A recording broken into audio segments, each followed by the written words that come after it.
Welcome to the Realtor Who Wines podcast. I'm Rashelle Newmyer, your hostess with the mostest, a student of life, a connector, a passionate wine enthusiast, and your local favorite guide. Join me as we explore the vibrant Pacific Northwest, savor the finest wines, and champion the spirit of entrepreneurship. Each episode, I'll sit down with inspiring guests, supporting business ownership, and uncovering the stories that make this community unique.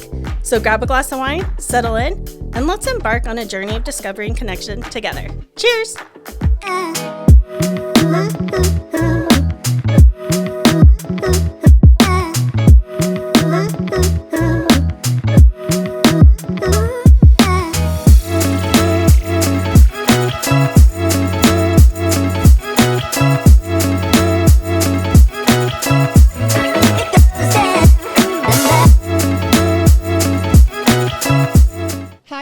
Welcome back to the Realtor Who Wines. I'm Rashelle Newmyer, your local realtor who loves to wine. Today I am in Independence, Oregon with Miranda and Julia at their sports bar. Thank you so much for having me. Cheers. Cheers. Cheers. Thank you for having us. Yeah, I'm excited. Please go ahead and introduce yourselves to everybody. Well, I'm Miranda Garrison. I'm co-owner of Arena and Rookie Sports Bars. And I'm Julia Parks, and I'm Miranda's business partner, and we own Arena Sports Bar and Rookie Sports Tap. Talk a little bit about how this relationship developed. Like, did you start off as friends? Did you meet in college? Like, how did you guys meet and then decide to become business partners? We met working here.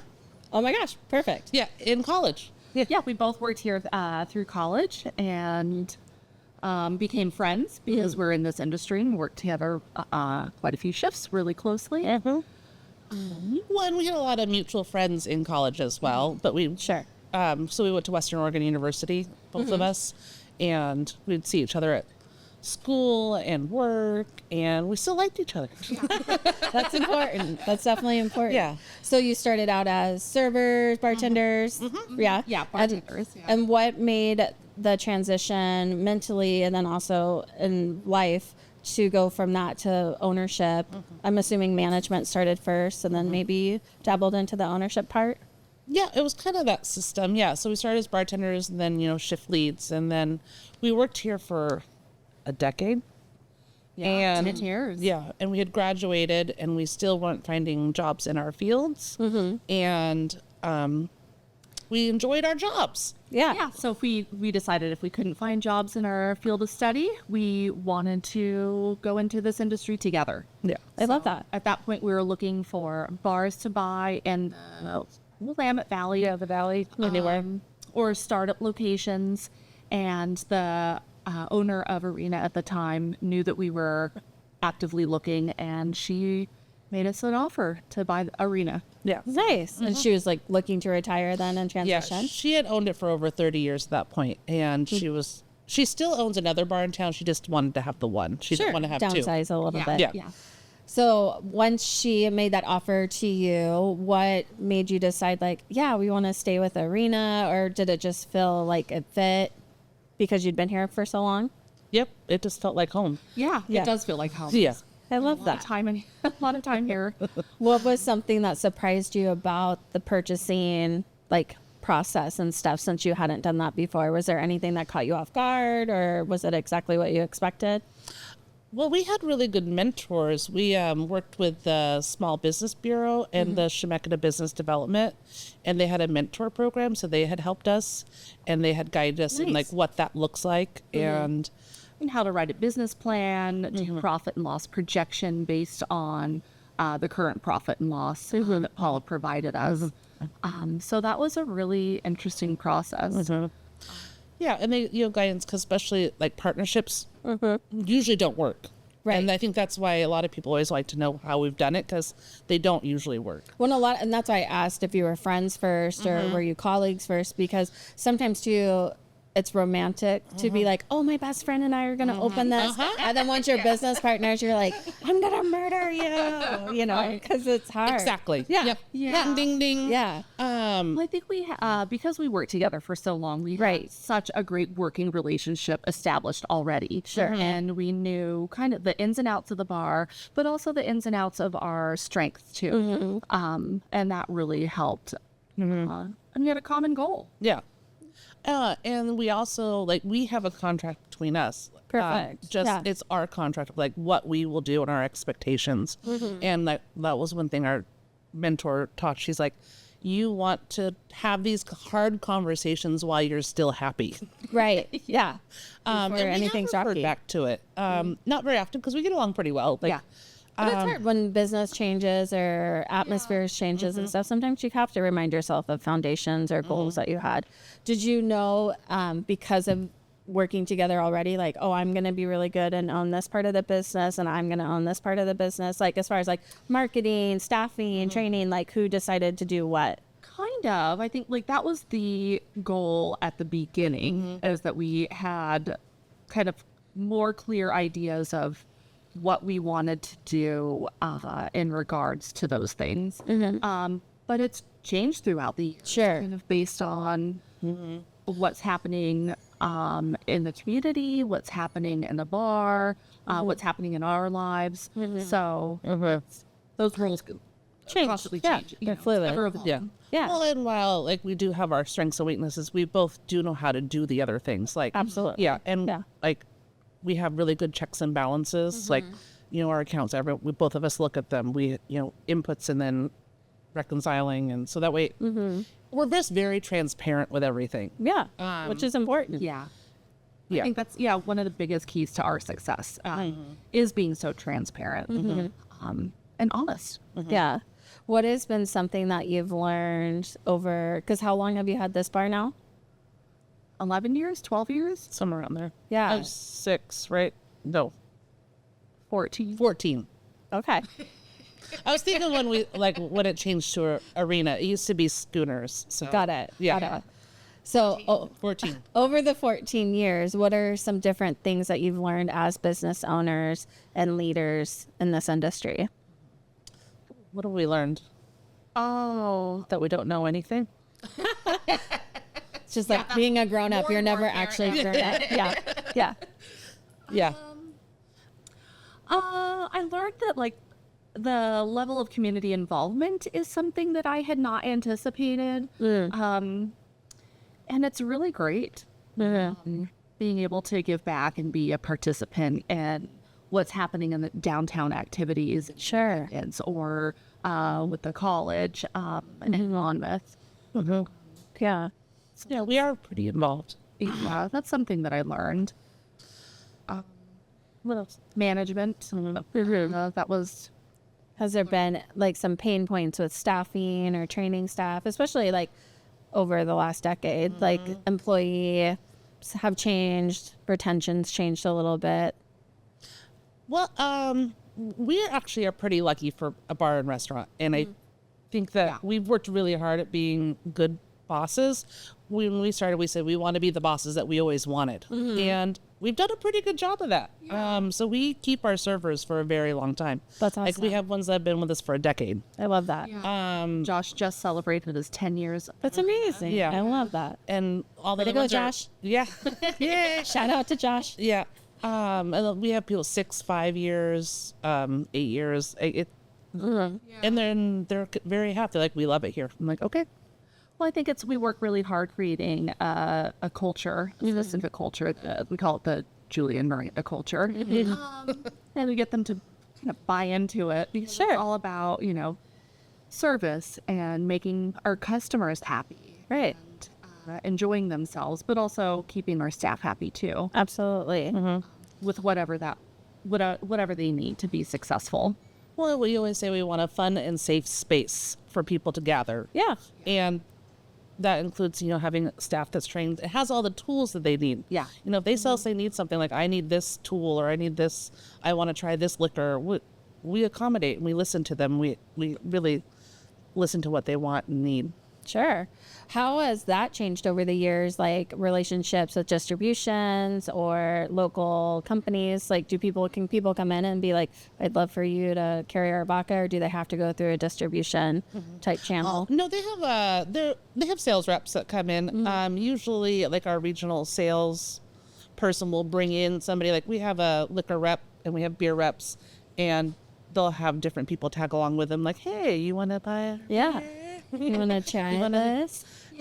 Like an individual sales from breweries, and they'll come in and give samples. So anybody can come in and samples and talk to us putting their product on. Okay. We are drinking some local spirits today and wine. Do you want to talk a little bit about what's in your glass? And we'll go this way. Yeah. This is a Wild Roots Marionberry Martini. It's made with Wild Roots vodka, and that is made in Sisters. So very local, very Oregon, and it's probably one of my favorite vodkas out there. Yeah. They have really good flavored vodkas that are so fun in different drinks, for sure. Yeah, it's all real fruit juice. Yeah, they only use real fruit juice in their vodkas, so that's why I really like it. Yeah. Yeah, that's why it's red. It's not clear like the other Marionberry vodkas are clear. I'm like, Marionberry's color. It's very pretty. Yeah, it has color to it. Yeah. And the artwork on the label is really fine. Yeah.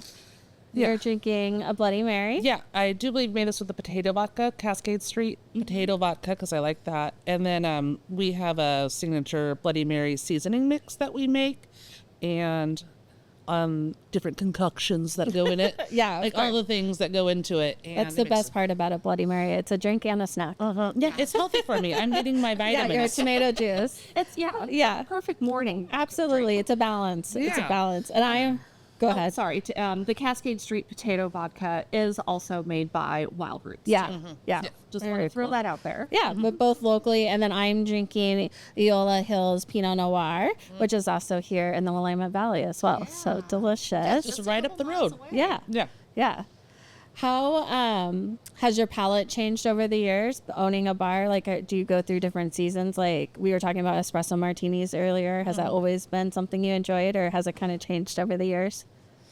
Yeah. You never know what I'm going to drink. Like, I'm a mood person too. Yeah, I am. What mood am I in drinking? So, like, I will get to the bar and I'm like, I don't know. I got to think. Also, the temperature weighs on me too. Like, if it's 1,000,000 degrees outside, I can't drink certain things. Yeah. Well, I'm already sweating. I don't need to add to it, you know?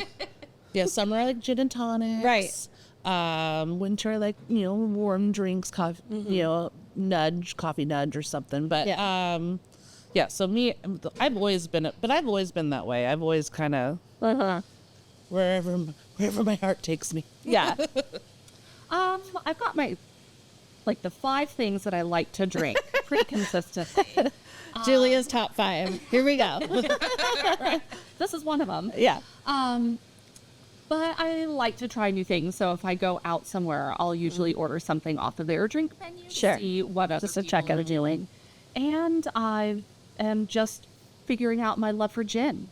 So that is not something that I've really cared for in the past. And I'm really liking some gin drinks. Nice. Yeah. I love that. So you own Arena Sports Bar, and then you mentioned another location. You want to talk about the other location? Yeah. So we own Rookie Sports Tap in Monmouth. So like Monmouth and Independence are basically They're connected. They're connected. They're really close.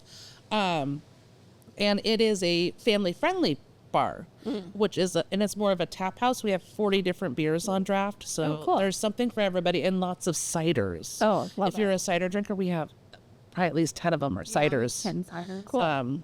Which is really good. And we just got a gluten-free beer on draft now too, Which is really great. Really? Yeah. Yeah. Good. Yeah. Roast fish. Grapefruit IPA. Yeah, it's really good. If you didn't tell me it was gluten-free, I wouldn't You know. wouldn't know. Yeah. Those are the best. We also have a non-alcoholic root beer for kids. Oh, cool. Yeah. Love it. Yeah, so we get a lot more families over there that want to watch the games, and it's actually really cute. This is my favorite. Like, you'll get dads, and they get their beer, and their kids will get their root beer, and we'll sit and watch the sports games together. I love it. I love that. And that's a lot of fun. Yeah.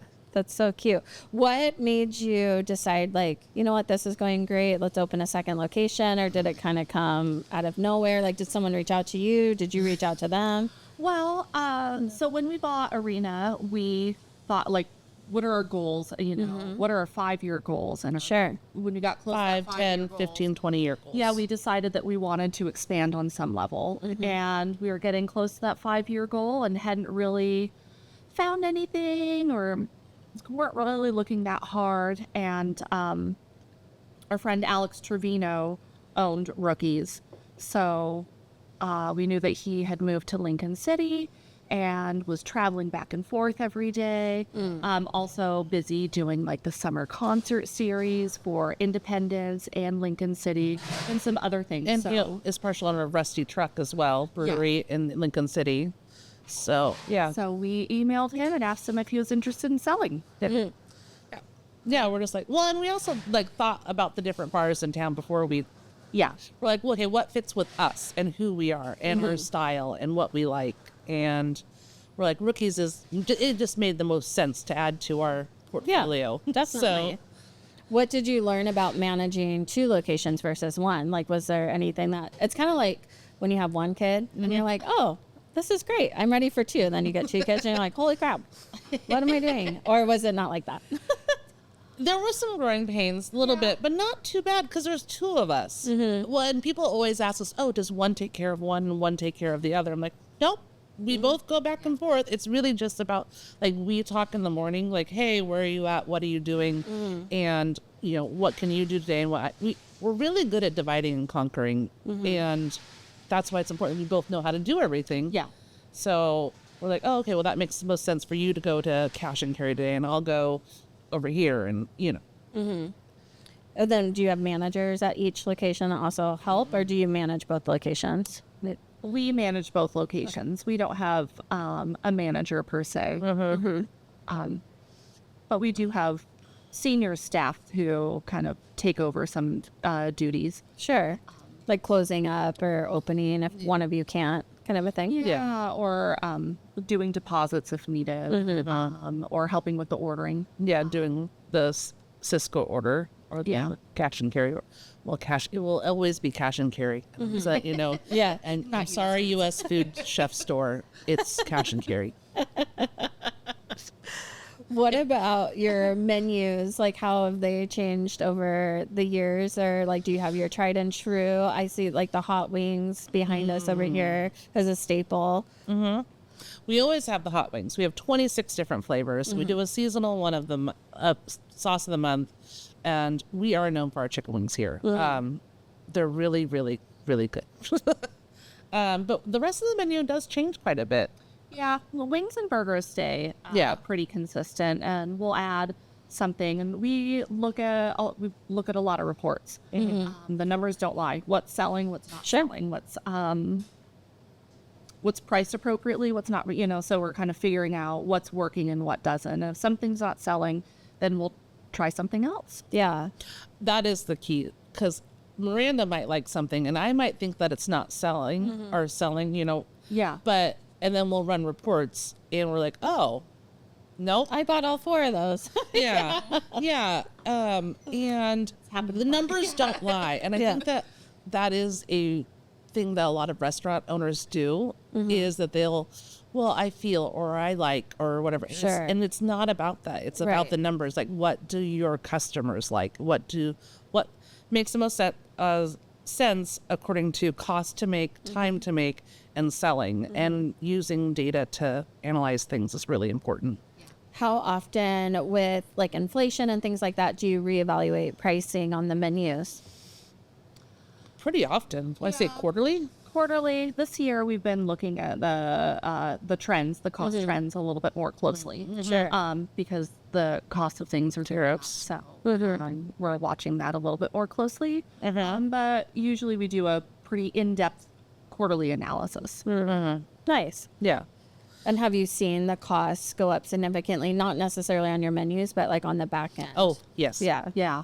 Yeah. Last year, our accountant did our taxes, and he goes, I don't know what you need to do, but you need to do something because your cost of goods is through the roof. I'm like, we know. We're doing our best. Yeah. But you can only raise prices so much. Right. And you got to find that sweet spot and do things. And I think we found it. We found a sweet spot. Other things that are not just like menu items, the costs are going up. Sure, like napkins and all that stuff. Yeah, it's those things that that you don't kind of see that are behind the scenes of Definitely. increases. Yeah. Beef has gone up quite a bit. I think Beef is funny. yeah, no Sure. doubt going Yeah. grocery shopping. Yeah. But it's the other little things that Yeah. It's all the little things that add up. Definitely. What is some advice that you would give anybody that was like thinking about like the person you were when you wanted to buy this? Like if that same person was like, I've been working in the industry for about 10 years. I think I want to own. What is some advice you'd give them on like where to start?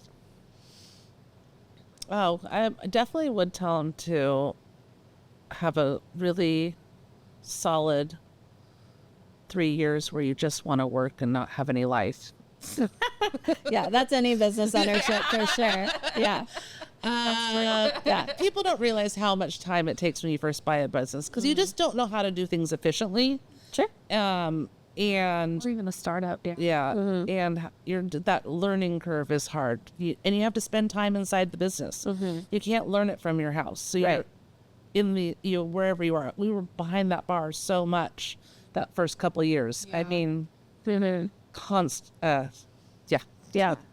Yeah, I think also doing market research about what you want to do and where you want to be to make sure that that is a viable business for the location that you want. Because it's businesses they're hard and you want to make sure that you're making money. It's really ultimately that's the goal, right? Right. Is to Make a living. provide living for you and your family. Yeah. well, is it a service that town, region, area needs? Like you have to fill a need and a want, and that's an important aspect. Absolutely. Well, and I liked what you said about being flexible too. And like, cause I think sometimes entrepreneurs, especially green ones that are just starting and just wanting to dabble in their own business, have this idea like, this will be great. And then the market tells them different and they don't pivot. And they're just like, no, but this is great. And you're like, but the market's telling you it would be if you just shifted a little bit.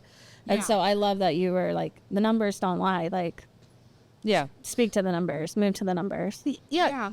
Well, and you have to follow the trends too. Yeah. Just like you said, there are trends with cocktails or beers that we've seen over the years. What about mocktails? That's a really popular thing right now. Have you shifted to incorporate mocktails? I'm actually really glad you brought that.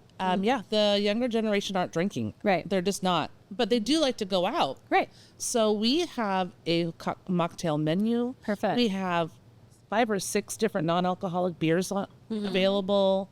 And we really try to cater that. I mean, it used to just be like dry January, but now it's they're not drinking as much, but they want to hang out still. Right. So that's great. Yeah. And you know what? The non-alcoholic IPA is the same price as the other IPA. So I don't really As a business owner, it's not impacting you. It impacts you if they don't come. But if they come and order non-alcoholic versus alcoholic, it doesn't impact your body. And they taste pretty good. Yeah. So, and we're getting more bartenders that don't drink, which is a really nice trend because bartenders are pretty well known for Taking shots in between. Well, Oregon doesn't allow that, so we would never do that at our place. Absolutely not. We're compliant in every way. When they're off work, but we have a lot of bartenders that don't drink at all, and that's fine. But they're still great servers, Right. And it's just a different culture. Yeah, it totally is. I've noticed that a lot in interviews too, like speaking to different restaurant owners and wineries and things, and they're trying to figure out how to shift their business to accommodate the new culture, but also the seasoned culture of who their clientele is. yeah. I think that we really try hard to do that. Again, circling back to environment and culture, we work really hard to make sure that this is a good place for everybody, that everybody is welcome, all ages, all walks of life, that everybody can come here and have a good time. Yeah. At Ricky's, do you also have non-alcoholic beer on tap there too? Yeah. Not on tap, but we do have it in the can. In the can? Yeah. All right, cool. Yeah, you have to have the non-alcoholics now. Yeah. You just have to. We don't have any CBD stuff, but No. maybe Not in the yet. future. Yeah. That's becoming more and more popular is. too. Yeah. It's becoming And the very popular. seltzers and stuff like that. Yeah. What is on the horizon for you? Like, what's the next 5-10 years look like? Do you think you'll acquire a third location? We've talked about it, and we're always kind of keeping our ears to the ground to see if there's Sure. something that fits our culture. In our life. Yeah. It has to fit into our lives. Would you want it to be in this area, or would you maybe expand a little bit more? Realistically, it'd have to be pretty close, because if you're in the establishment day to day, I don't want something that's Too far away. an hour away that I have to Right. drive. That's, Absolutely. that's Yeah. just it's not feasible. Yeah, So, totally. Yeah, something close. Yeah.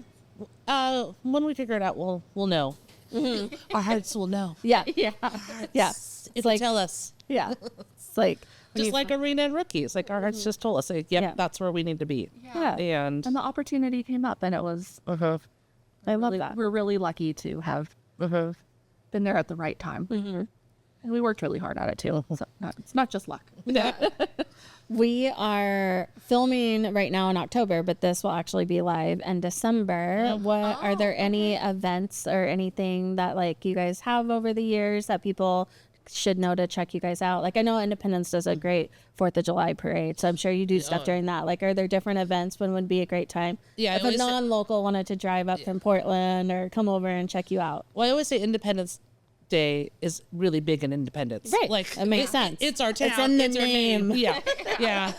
So we do a huge festivals right over in the park. There's fireworks. They shoot them off over the river, and it's fun. It's a good time. Yeah. Lots of Yeah.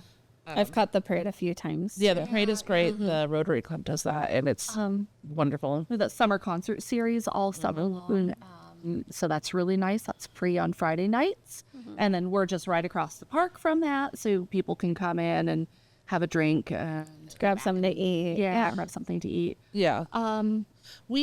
Our signature events, we always do the Paps and Tats fundraiser for Ash Creek Arts Center in November. So that will be after.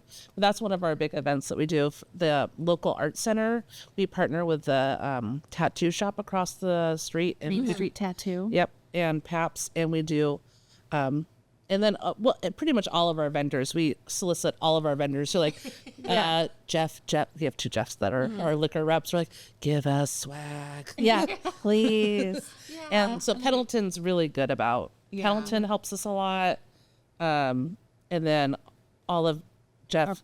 And our beer reps help us out. Yeah. And we raffle that. And all the proceeds go to Ash Creek Art Center. It's a local nonprofit. Very cool. That supports arts of all mediums for all ages. I love that. And then obviously you can catch games here. You have games on all the time. With the NFL Sunday ticket. So we open early for the first game. And we open at 9:30 on Sundays during the NFL season. Other than that, we normally open at 11. Right. But we It's pretty normal. Yeah, but for Bar football, hours, we yeah. open up early. Yeah. And serve breakfast. That's the only day we serve breakfast. Oh, I love that. Yeah. Awesome. Thank you so much for having me today and for sharing your journey with me. I really appreciate it. And if you're ever in the Independence area or in Monmouth, definitely go check out one of their locations or both. Make a day out of it, but drive responsibly. Okay. We have a hotel in town. Oh, that's true. Cheers, ladies. Cheers. Thank you. Thanks, everyone, for listening. I can't wait to see you next week.